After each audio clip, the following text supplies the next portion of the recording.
తమ పవిత్ర పాదస్పర్శ చేత నాకు శాప విముక్తి కలిగింది. ఇక నేను తమకే సొంతం. నన్ను స్వీకరించి అనుగ్రహించండి స్వామి. నీ కోరిక నెరవేరదు. ఈ అవతారములో నిత్య బ్రహ్మచారిగానే నేను ఉండబోతున్నాను. అయినా ఒక్క అవకాశం ఉన్నది.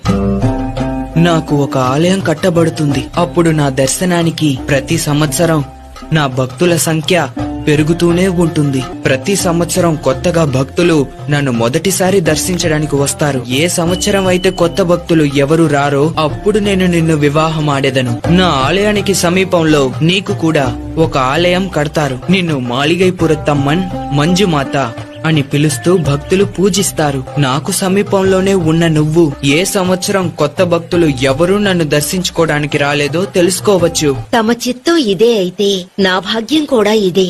పుత్రా, నీ వియోగంతో కృంగిపోతున్నాడు మహారాజు రాజశేఖరుడు. అతన్ని చేరుకుని ముక్తిని ప్రసాదించు.